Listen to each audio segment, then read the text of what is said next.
And now, to begin our session on regenerative agriculture, please welcome the SVP for Sustainability for Walmart, Jane Ewing.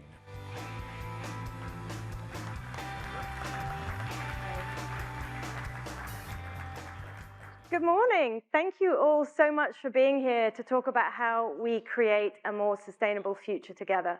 I'm really excited for this session coming up. We're going to do things a little bit differently today. I'm Jane Ewing. I lead the corporate sustainability team at Walmart.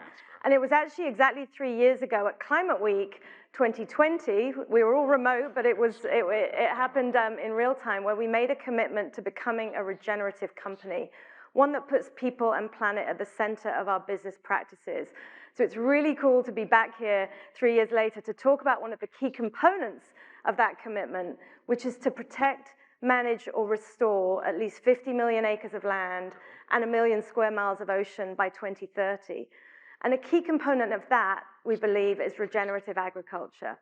So today we're going to try and bring that to life a little bit. We have got we're going to do something a little bit different. We've got partners here from the value chain, all across the food value chain. But we thought we might start by making it rain here in the Javits Center. So I know we all had enough of the rain yesterday, but don't worry, you don't need your umbrellas today. We actually have Dan Uffner, a lead scientist from the USDA, here with us. And he's going to show us why soil health is so important. And Dan works with partners on the ground to bring this work to life. So we're going to kick off today by showing you that. I hope you're going to enjoy it. We did it recently at an event in our home state of Arkansas, and it really did resonate with people. So Dan, thank you so much for being here with us today, and we'll kick it over to you. Well, good morning, and thank you for coming. My name again is Dan Uffner. I'm a soil scientist with USDA NRCS, the Natural Resources Conservation Service. And today we're going to talk about soil.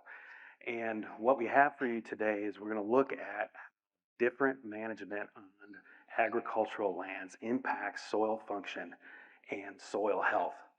And what we have is 5 different samples here, and we're going to basically, this is a rainfall simulator, and we're going to deliver about 1 inch of rain in about a little over 3 minutes with time, and we're going to see what happens and how soil health principles impact how water flows through this particular soils.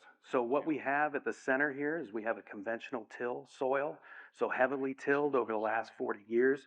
There's no organic material, no vegetation on the top. Next up, we have a tilled soil with some crop residues, so some protection on the surface, but no living matter. And here on the end, we have a well-established, diverse cover crop that has been planted on this sample here. On the other end, we have some different representations of pasture. So we have an overgrazed, heavily grazed, compacted pasture here, and then on the end, a very well-managed grazed system where cattle are moving on and off in a rotational pattern. So notice as we move from the middle to the exterior, we have more advanced management on these soils. So we're going to go ahead and, and right before we get started, so each of these trays, all of the soil is the same type of soil. So the only difference is the management. Each of the trays are perforated underneath, and so water can flow through the soil and through the trays. These back buckets here are going to collect infiltration water, and then the front buckets are going to collect runoff. So a poorly functioning, poor healthy soil is probably going to have higher potential for runoff. Functioning soil with high soil health functions, we're going to expect more water to infiltrate. So let's see what happens. So we're going to turn on arm. Tony's going to turn on the water for me. And we're going to let this run for 3 minutes and see what happens. So what's happening here, a raindrop can reach a velocity of about 20 miles per hour. So if that raindrop hits that soil surface, what's going to happen? If that soil is unhealthy, does not have strong aggregates, it's going to hit that soil surface, and we're going to get dislodgement of soil particles in the air.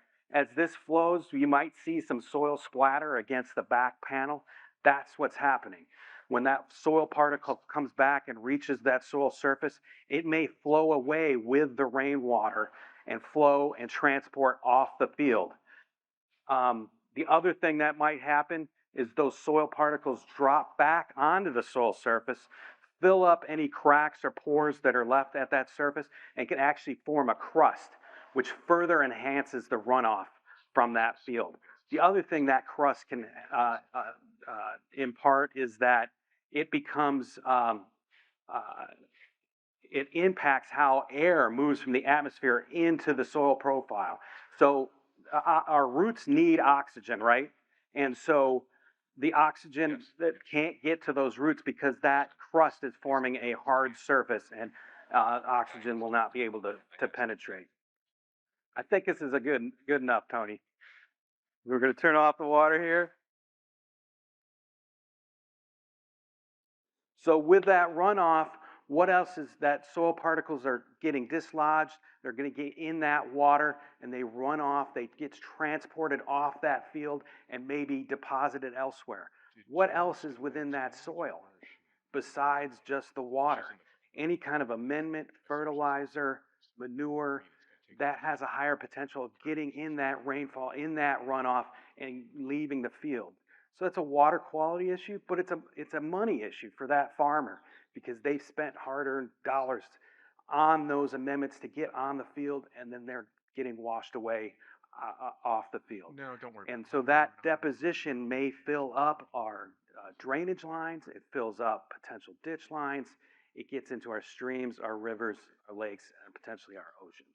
Sounds like. So let's take a look here. So these front buckets, again, are going to capture runoff from the field. This is the conventional till. Look how much runoff we had. Is that clear water? That's our soil. That's productivity. That's future productivity leaving the field. Got me. Here's a well-established cover crop. Hardly anything came run off that field. Now let's look and see what's infiltrated into the system.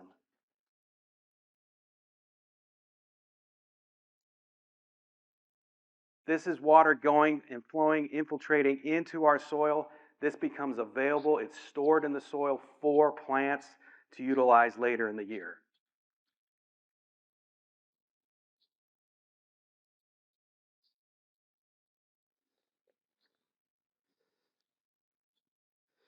So a healthy soil, a well-functioning soil is going to be able to absorb rainfall events and those extreme rainfall events. So you've all seen kind of weather, in particular here in the Northeast recently. We have more and more high-intensity rainfall events. So we're getting months worth of rain in a matter of hours or a single day. A high-functioning soil that's high in soil health will be able to absorb some of those peak rainfall events and store that water for later plant use. A low functioning soil cannot withstand those kind of rainfall events. The other thing that's occurring in the Northeast, we have these high intensity rainstorms, but then between the storms, we're going to have longer periods of drought. So the more water we get in the system and stored for plant growth to withstand those extreme events, that's what we're looking for. So as we move through the system from a poorly functional, low soil health quality up to a higher functioning, high soil health quality soil, what's happening? This has a high diversity of plant species here. We're maximizing diversity. We're maximizing soil cover to protect that soil surface, and we're minimizing disturbance on that site. This site is being conventionally tilled periodically over the past 40 years. This potentially has more reduced tillage, and we have stronger soil aggregates within that soil to withstand disturbance from vehicle traffic. So it's not just the fact that we have cover here that slows the impact of that rainfall down. The other huge issue is this soil has very poor what we call soil aggregates. So what's an aggregate? An aggregate is basically sand, silt, and clay-sized particles along with organic matter that is glued together by the soil bacteria processes in the soil. A teaspoon of healthy soil contains millions and millions of soil microbes. That biogeochemical reactions that those microbes conduct within the soil have profound impacts on soil function.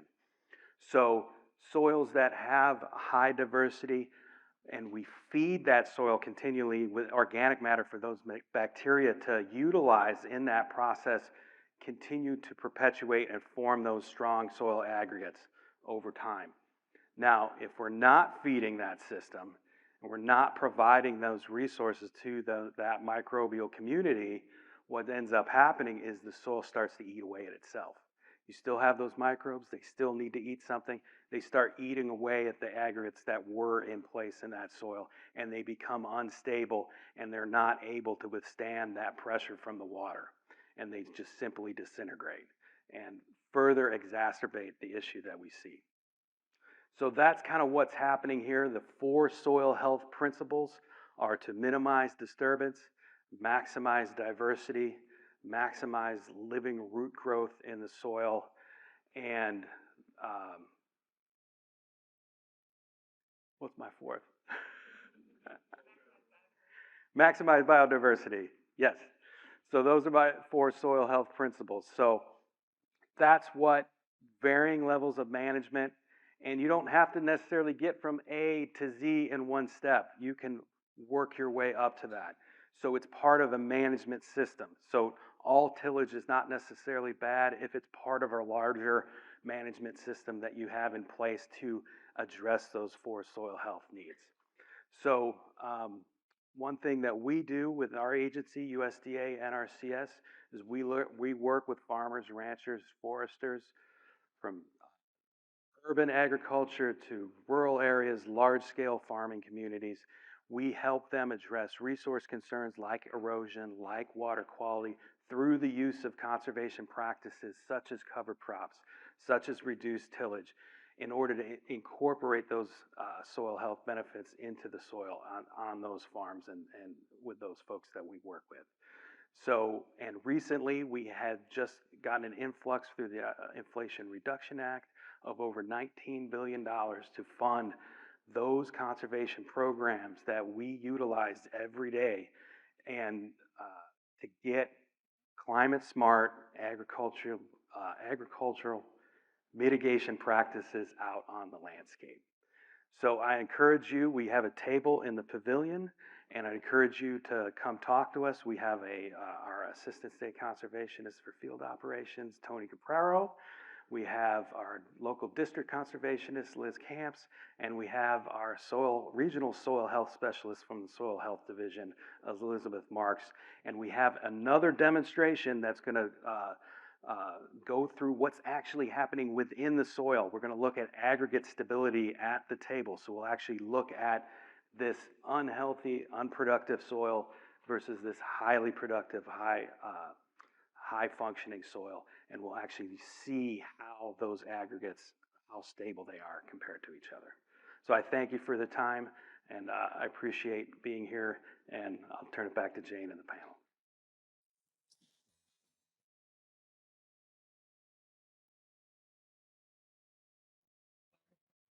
Dan, thank you so much. Thank you to you and the team for being here, and thanks for being here for the rest of the day to do the demo. I hope you found that interesting. I know some of you are experts in this space, but hopefully you will learn something. And I think it's the first time it's rained indoors at the Javits Center for a while, so we'll claim that as a first. So please join me in welcoming this wonderful panel. We have Wayne Honeycutt, CEO and President of the Soil Health Institute, Jim Andrews, Chief Sustainability Officer for PepsiCo, and Jordan Carlson, a wonderful farmer from Nebraska. And as I said earlier, we have representatives from across the food value chain, and we hope to be able to bring to life a little bit about what we saw with the demo today. So thank you all for being here. Jordan, let's start with you. So first of all, thank you so much for taking the time out from your farm right in the middle of Nebraska. We really appreciate the work you and your family are doing. You are trailblazers. So perhaps you could talk to us a little more about that and why soil health is just so important to you. Yeah, thanks, Jane. And thanks for having me. It's an honor to be here. Our farm, we've started doing some of these things, quite a while back, and it's interesting to see the rainfall simulator, and it's really interesting to just see the power of observation with that. I mean, it's sort of intuitive when you see it, and that's something we've sort of had to relearn on our farm. And I think we've seen those things happen on the farm. That's not just a display thing. It happens. If we're doing the right things, water goes in the soil, and soil aggregates start to form and start to see more life. So I think for farmers, we need to really observation is key, and it's a lost art. And I think it's a way we can get out of the linear thinking mentality that we've had in the past, and it's certainly something we try to do on our farm. Yeah. Tell us a bit more about what you grow on the farm. Yeah, so I guess sort of left that out, but I mean, we're trying to grow a diversity of crops. So we're growing, popcorn, white corn, soybeans, buckwheat, oats, rye, hairy vetch, and then we'll also grow multi-species cover crops, within that system, in the off seasons and things like that, and as well as adding livestock in the form of cattle to bring another level, of management to the system. Awesome. Thank you. Thank you for sharing. Jim, thank you for being here. At PepsiCo, you've been engaged in regenerative agriculture work for a while now, including our recent joint announcement. Right. So perhaps you could share a little bit about that, but also what you're seeing and what you're hearing from the farmers that you work with on the ground. Sure, and we're very pleased to be here as well. People think of PepsiCo as a beverage company, and of course we are, but we actually are about 58% food, and because of that, agriculture is fundamental to who we are and what we need, and this whole conference around climate change obviously essential to be able to address so that we still have crops. And as we've gone into thinking about that, as you say, over the last couple of years, really the challenge is you're talking about system change, and it really starts with the farmer.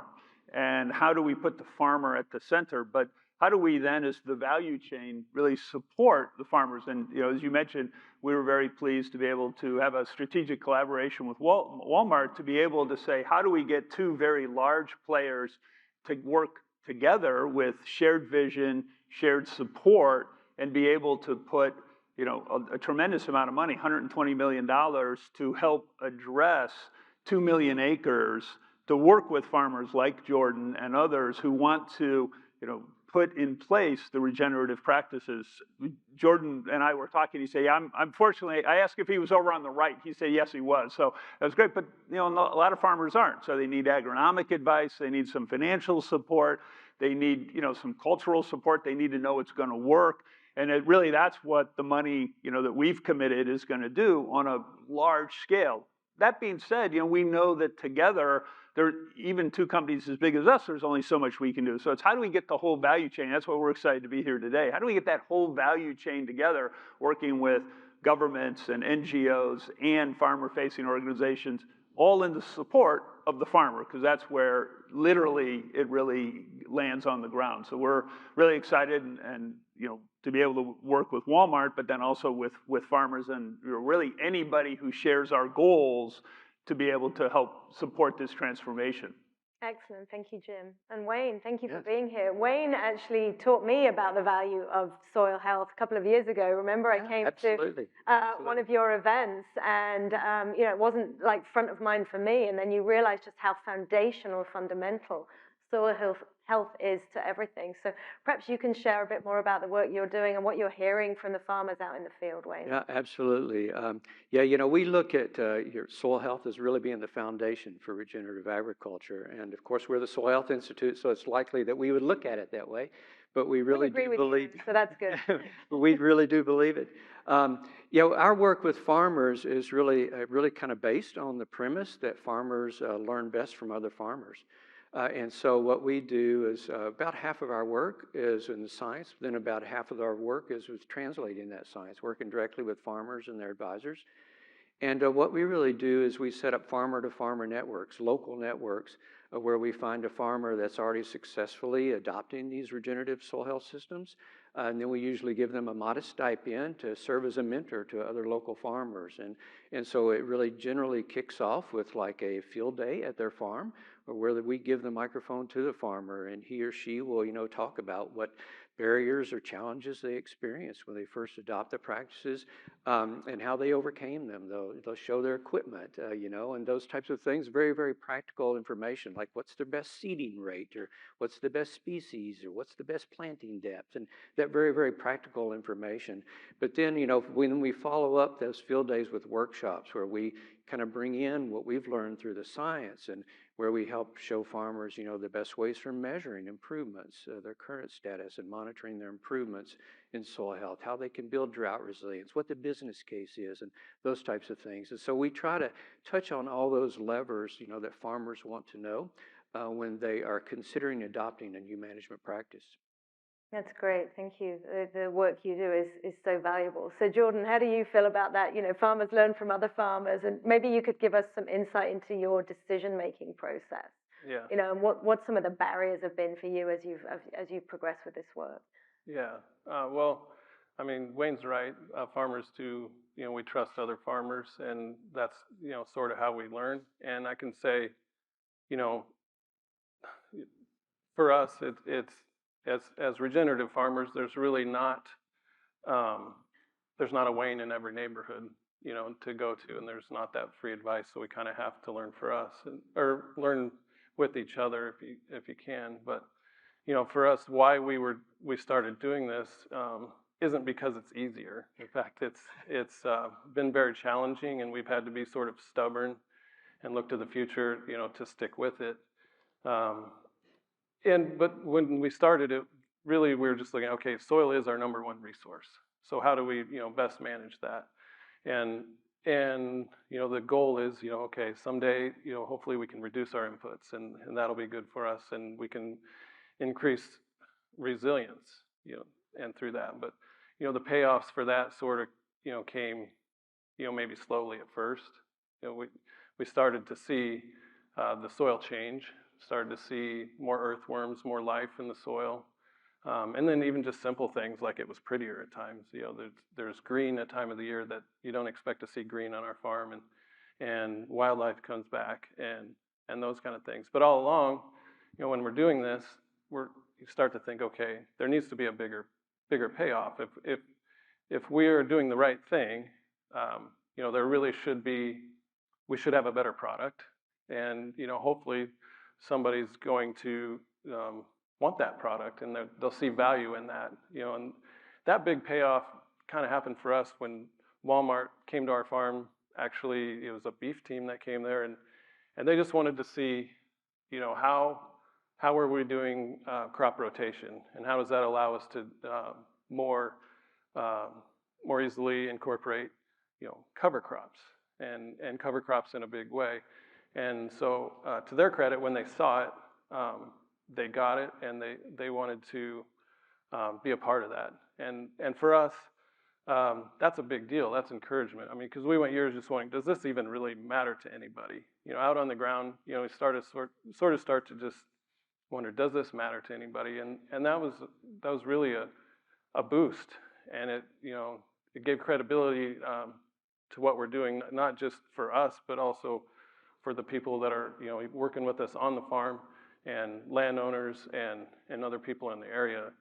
It really is a big deal. And so that's the ultimate payoff. And I know that's not really what always happens, for every farmer. But some of the barriers you asked about, I think a lot of the barriers that we have in adoption as farmers are really kind of between our ears. They're mental, because it's change. And change is hard for anybody, even when you're determined to change, and you're your change. You know, we're doing this because we truly believe it's the right thing to do. You know, as we got into it, that's, you know, I can't turn back because I know this is the right way to go. So I don't have a choice, but it's still difficult. So that's, you know, that's a barrier, a very specific barrier, I think, for scaling and adoption, at least in the Midwest or for our area, would be just a diversity of markets. We need to have diversity in the field, right? So that means we need to grow diverse crops. You know, cover crops can add diversity, but we need to grow diverse crops in order to, you know, take that to the next level. But we don't have diversity of markets necessarily. Corn and beans are just dominant. And so that's a barrier. You know, that's something we need to break through. We've found ways on our farm to find niche markets so that we can plant a diversity of crops. But for my neighbors to adopt, that doesn't necessarily work. If they try to do what I do, they flood my market. There's just not room for it. So we need to be able to grow small grains, something else in, you know, in our area. And so the other barrier I would say is just that support part. We can get really free support, or we can hire good support to do it the old way, just kind of, you know, all over the place. But to do, you know, to make the changes, to do the right thing, sometimes help's not close. You know, it's definitely not close. It's hard to find a neighbor. You know, I have to go 30 or 40 miles away to find a neighbor that we can, you know, sort of share ideas with. Yeah. Great response. What was that? What was the catalyst, the moment that you decided this was the way to go? Like, what was it that sparked that in you? Oh, so, you know, we started with, I don't know that there was necessarily a moment. You know, for me, there was, it started way back really with my dad, just maybe shortly before I started farming. He decided, okay, we don't need to till. If we don't till, you know, we can start down this path.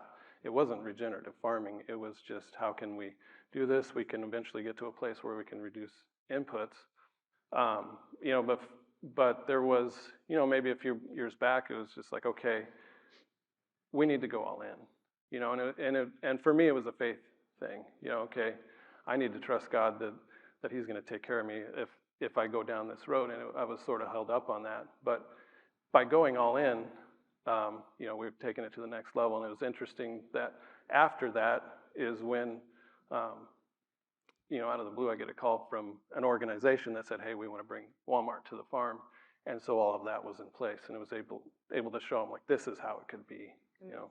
The word you used earlier is, I think, important, determination, though. Yeah. Because it must be tempting to go back to the old ways. Oh, if you could hear, you could hear our conversations on the farm. Not so much now. There's more. It's like, oh, yeah, this is it. But if you could go back 10 years and be like, what are we doing?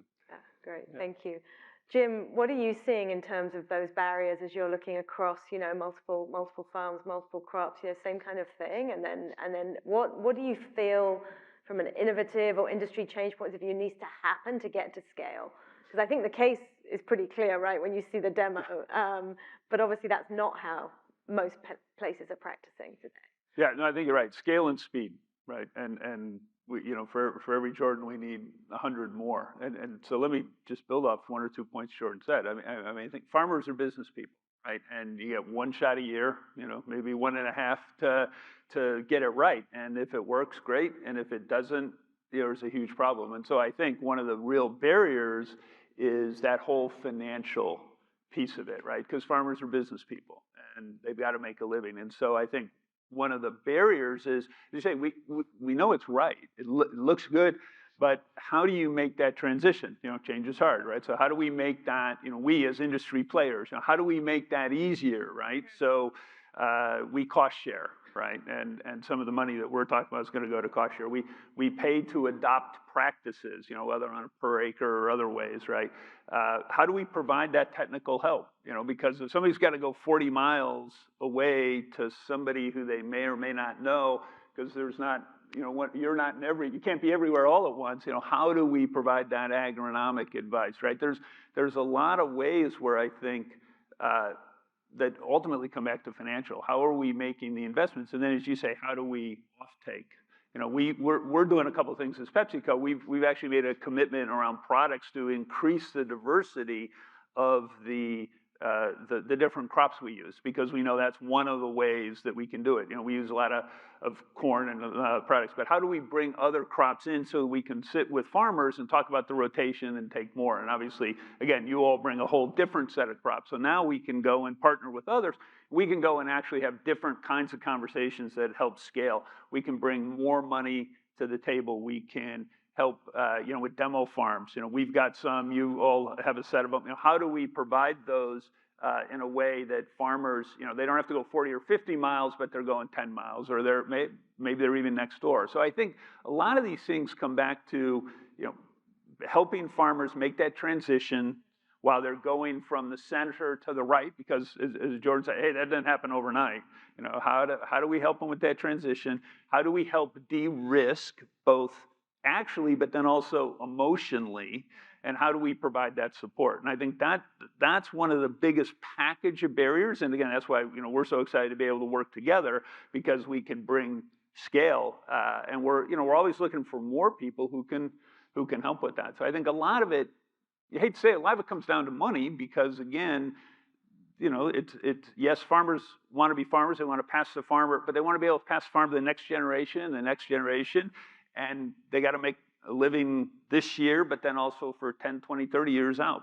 So I think that's really well said, and we feel the same way. Like, how do you work with different types of farmers to help with the different types of issues? So we've been working with beef grazing farmers. We've also, one of my favorites is we've been working with rice farmers in Arkansas and helping them adopt regenerative practices, and it's starting to pay dividends. We expect them to be able to reduce the usage of water by about 1.5 billion gallons just this year. That's just in Arkansas, just one crop, and also saving significant greenhouse gas emissions. So I think it's working, you know, crop by crop, farm by farm sometimes to learn what works, and then move it on. But Wayne, are you seeing the same barriers? Anything we missed in terms of barriers? And then how do you see us overcoming those to get to scale? Yeah, first of all, I have to share with you that the first time you talked about center and right, I thought you were talking about the political spectrum. But now I realize, no, you're talking about the rainfall simulator. So, yeah. So I guess we're watching too much news lately. This guy's looking at you. Yeah, right, yeah. Yeah, you know, it's interesting when it comes to change. I think probably all of us are somewhat resistant to change, and particularly if you're a farmer and you know that a single management change can make such a huge difference in your bottom line, positive or negative. And so there's a level of economic risk, right? And so one of the things that we have done was assess that business case. We've now done for about 150 farms across the U.S. We've got the information out online for about 130 of them so far. But that doesn't still quite get it. That was always the number one question farmers asked us, was what's the business case for adopting these practices? So we went to all these farmers that had been doing it for a long time, because we wanted to make sure they had transitioned to those systems, you know, before we assessed them. But now that we've done that, it looks very, very favorable. For example, one project funded by Cargill was 100 farms across 9 Midwest states, where like 70 to 80% of the corn and soybean is grown in the U.S. And 85 to 88% of those farmers increased their net income by adopting these regenerative soil systems. So that long-term business case is very, very strong. But now we've answered that, we feel. Now the next question is, yeah, but what's that transition period look like? How long does it take us to become profitable? And so that's what I feel like is kind of one of those next horizons for us and other people. We probably can never have enough information on the business case, because we have so many different crops, so many different soils, climates, production practices, all intermingled, you know, all the different permutations of those different combinations of things. And so we could probably never have enough of that. So I do feel like that the business case is really important, but I'll probably surprise you, but I say what I think is really lacking the most is would be kind of classified as a information gap. And if a farmer is making a decent yield and getting a decent profit, then they may not realize just how much better their soil can get. And the reality is that in a lot of our farmers are farming on degraded soils. In the last 100 years or so, we've lost about 40 to 60% of the basic building block that makes soil productive, our precious soil organic matter. And so what we've done at the Institute is developed a process we call soil health benchmarks. I'm not trying to put in a plug, just trying to be informative. We're a nonprofit, so that's not a plug. But it basically, we help establish, just how healthy a soil can get. And it's a very local decision, because climates are local, soil types are local. And so we've established these now for not just for a fraction of the landscape that we need, but we've demonstrated that it works in a lot of different states. And so I really think that once we can provide that information to farmers of just how healthy their soils can get, then we can talk to them about how much more available water holding capacity and therefore drought resilience they can have, how much more nutrient availability they can have that now allows them to reduce their inputs and therefore input costs and profitability and build that resilience to these extreme weather events that we're having. So I really feel like that there's kind of this unknown information gap, but now we are at that cusp of being able to provide it. Different soils have different capacities, so it's not an easy thing to do, and it takes a little time. But I feel like that now we have that, and we're at that point where we can start to provide that information. That's great. Can you give us a sense of how widespread that understanding is? Like, you talk about the statistics of, the soil is degraded in so many different places around the country. And, do farmers know why, and do they know what to do about it? What's the level of education? Like, give us a sense of Yeah. My impression, and I would say this is not based on data research, but my impression is that it's not widely recognized. And it's, our farming system has, transitioned from the way it used to be prior to World War II. When I say World War II, it's because after that war, a lot of the plants that were used for making munitions, making bombs and stuff, were then started making fertilizer. And so there was a whole transition of our agricultural production system at that point. And it's kind of interesting that you asked this, is that a lot of the reason why so many farmers now are using fertilizer, I mean, we need to grow food, right? We need to eat. We need to make a business, have a profitable business and all these things. A lot of that started after that period by organizations like cooperative extensions at universities that set up like demonstration trials. You add this much fertilizer, here's your yield, this much, this is what the yield is. So farmers could see what the capacity was, they could see what the possibility was. So I really feel like kind of coming back to that point of the soil health capacity. If we can show them what that capacity is, we think it could be a huge motivator for adoption. Yeah, great, thank you. Jordan, do you feel the same way? Like, there's still not enough knowledge out there to help people make this transition. Knowledge and money, it sounds like, are the two areas.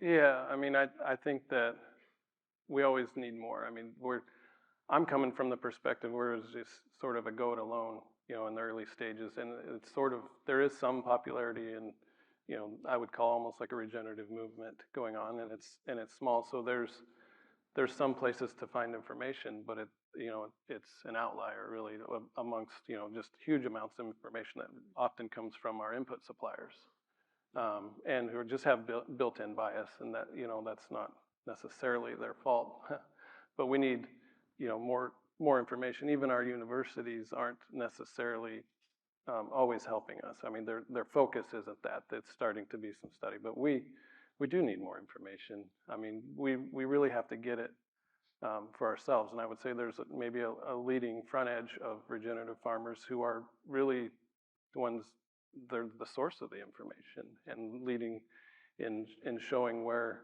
the research should be done. Right. Super important. Thank you. Jim, let's talk a little bit about customers. So we talked about diversity of crops needed, but we also need the demand for those different things, because most customers are used to eating the same kind of chips every day. So how do you think about that, and how are you addressing some of those, what the customer wants, but equally giving them more diversity? Yeah, so I think as, consumer, we call them consumers, but, as consumers continue to evolve, food rule 1, 2, and 3 is it better taste good. There's a very, very small number of people that want food that doesn't taste good. So it has to, now, fortunately, that's something that we know something about. But what we're looking at is how do we, as we have looked at products that have different footprints that become different parts of rotation, as consumers become more aware, as technology changes, there's a whole set of things that are increasing the ability to bring more diverse ingredients into the products that we make and sell around the world. Also, the changing cross-fertilization of cultures, are also increasing the variety that people are looking for. So there's a lot of dynamics that are going, and as we look at it, we say as we can do that, it helps diversify our portfolio, not only from an end product standpoint, but also from an input standpoint. It helps us in working with farmers and farmer-facing organizations, right? It helps us meet our goals around diverse ingredients, but also greenhouse gas, around water stewardship, around improving the soil health. As Wayne said, there's a whole set of benefits. And so that's an ongoing trend that I think you're going to see more and more and more of. Because you can lead consumers a little, but you can only lead them a little. You can't lead it, you get too far out ahead of them, and so but that's something that we're very much committed to. And again, it helps on all the, we call them stacked wins, right? You get a win here, win here, win here, and then it really helps motivate the organization to use their creativity a little bit. Hey, how could we work that different? So we've publicly talked about chickpeas. How do we use more chickpeas? They have a number of very attractive benefits. How do we use more chickpeas across a whole variety of different products? How do we use more whole grains across a whole variety of products? Sometimes we're going to talk about it. Other times we're not going to talk about it. We're just going to do it and still make it taste great. And consumers will realize, this is actually pretty good and good for me. And we'll in some cases be able to tell the ecological, agricultural story. So it's an ongoing effort that we've put in a lot of time and effort against, and again, working with a whole variety of partners to do that. Awesome. Any hot new trends you're going to tell us about? Is chickpeas it, or is there more? No, there's always more. There's always more. Cool. So let's think ahead a little bit, Wayne. Like your vision for the next in 5 years, if you could wave your magic wand, paint us the picture of what this could look like if we are successful in driving this work forward. Yeah, it would be easy for me to talk about the soil microbiome and all the opportunities there, because I think there's so much there, understanding basically how plants and their root systems, what they exude out of those systems, and how that interacts with the microbial populations. And the more that we learn about that, the more we can design these systems to be more regenerative and sustainable. But I think what I'm really would like to wave my magic wand about is that within the next 5 to 10 years, I think in 10 years it's very, very realistic to think that we will be able to tell every farmer in the U.S. Just how healthy their soils can become. Provide that local-based information. That we're working on an app that they can pull it up on an app and know what their capacity is for that soil, and that will be that motivator for they can assess their soil health and be that motivator to fill in that gap. And so I think that is very doable. We've done it right now so far for about 11 million acres. We still have another 330-something million to go in the U.S. alone, but we're just getting started. We've just proven it out. And so I think that my magic wand would have us waving it over the next 5 to 10 years, have every farmer have access to that information, so that not just for the sake of the word soil health, but for the sake of their business case, for the sake of building resilience to climate extremes, for the sake of being able to reduce nutrient loss to the waterways, like you saw in the rainfall simulator, the water running off and taking with it not just soil, but taking with it valuable nutrients and other chemicals that may have been applied. Now it ends up in the Gulf of Mexico or Chesapeake Bay or Western Lake Erie Basin and all these spots. And these water quality issues are not just prevalent in North America, but when you can look at a map and there's all these eutrophic zones show up all over the world. And so it is a really kind of a global issue that we have an opportunity to address. So providing that change in soil health, that capacity, what that means for water holding capacity, drought resilience, available nutrients, the business case, all those things, I think is very possible we can do that in the next 5 to 10 years. That's awesome. Yes, thank you. Let's make sure we do that. We've been trying to play our part too. We have a platform called Project Gigaton where our suppliers engage in all things related to sustainability, from emissions reduction, et cetera. And we actually have 800 suppliers have engaged in the nature pillar. And there are things in there like soil health calculators to try and help them. So we value that partnership very much. I know you do. I would just say that would be remiss without saying that what's allowed us to get to that 11 million acre point so far with establishing soil health capacities is support from Walmart and Ralph Lauren and Wells Fargo and Cargill and VF and so many of these organizations, Land of Lakes, that are really coming together to really kind of help raise the tide for float all boats. I want to give a big shout out to our partners at the Walmart Foundation because they're really working on the, upstream on these systemic issues to try and address. And I know they're great partners with you, so thanks for that. So Jim, wave your magic wand. 5 years out, how can this look if we get this right? Oh, I'm an optimist, so you need to be in this line of work, right? Correct. But I'm an optimist because I see come back scale and speed increasing. If I just take we started really going hard at Regenerative Acres a couple of years ago. We've got a goal 7 million last year. We doubled from the previous year. Up to 900,000, and that was before we even started to have a chance to work together. So now, we just see lots of ways through partnership, through collaboration, through better information, through more financing, through more farmers, seeing it, from other farmers. We see the ability for these things to really scale and scale quickly. The government in the U.S. and in a number of other countries has really started to lean in with the USDA Smart Climate grants. There's 18, 19 billion.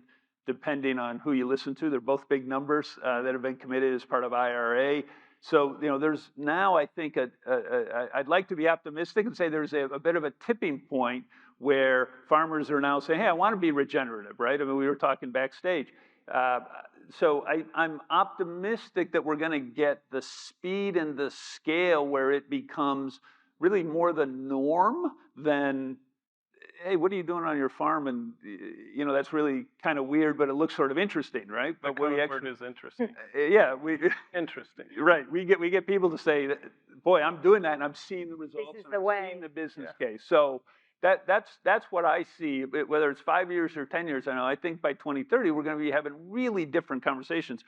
I also know we need to, right? And we really need that if we're going to feed the world, if we're going to have the same kind of impact on climate, water, biodiversity that we need to have, we're going to need those things as well. So I'm an optimist with a sense of urgency to help do what we can, working with everybody here to make it happen. And back to that word Jordan used, we all need, every part of the value chain needs real determination to keep pushing forward with pace. So Jordan, you get the last question. Okay. So you can wave your magic wand, but you also get to have an ask. Like if you could ask us and players in the value chain what you need to continue to be successful, what would that be? Yeah, thanks. That's a big question, and it's fun to be asked. I mean, most of the time. We have 2 minutes to answer that. Let's get started. The farmers don't get asked that question. We don't get asked very often, so that's cool to be asked. And I would say, for the retailers, that type of thing, I would say bear the burden with us. We're not doing this the easy way. So I would ask that you sort of go about doing it the hard way too. And one way to do that would be, the way I see it would be buy our products, like not just my products, but go do the work to learn what it means to be truly a regenerative farmer, and then go find those people who are doing it now, because they're the ones who actually believe in what they're doing, and they're not being, paid to do it right. They had to do hard work to get there. So reward them by doing that, and that'll establish a relationship. I would say do that in the most direct way possible. And so that's going to require some relationship, and we, to some level, have that, you know, with Walmart. And what that does, you know, it repairs a feedback loop. You know, we have a linear system where there really aren't feedback loops, and if you don't understand that, I'd suggest, you know, one way to learn about that would be Darren Qualman's book, Civilization Critical, and, you know, understanding maintenance loops and feedback loops. So this would be a positive feedback loop where it's like, okay, you did something right, you're rewarded for that, and there's communication back and forth. You know, that's been broken, and farmers are sort of, you know, out of the conversation on, you know, on a big scale. So buy the products as directly as possible, and then from the ones that are doing it right and doing it right now, and then the next would be to invest in the diversity. You know, that's something he talked about, and diverse markets. So like our area we could support an oats market, but there's no, you know, an oats market might be, I think, 400 miles away, right. You know, 300, 400 miles away. That would be one way to do that, but that takes somebody with commitment and determination to say, okay, we have to do this by faith. Step in here and say, okay, we're gonna build the facilities, do those kind of things. That needs to happen in regions and in communities and things to help farmers to have a real outlet so they can have a diversity of crops, so they can have the diversity on the farm and open up more opportunities for bigger cover crops, not just trying to fit it in a corn and soybean rotation, which is really hard to do. Thank you. Well, thank you all. I hope everybody's learned something today, and you know, the one message of just how foundational and fundamental soil health is. You know, we've got to work together to continue to feed a growing population, and by adopting these practices at scale, that's how we're going to be able to do this. So really appreciate the panel. Thank you, Dan, and the team at USDA for the demo. And please don't forget to go and check out the demo in a bit more detail outside later. But thank you for being with us today. Thank you, guys. Appreciate it.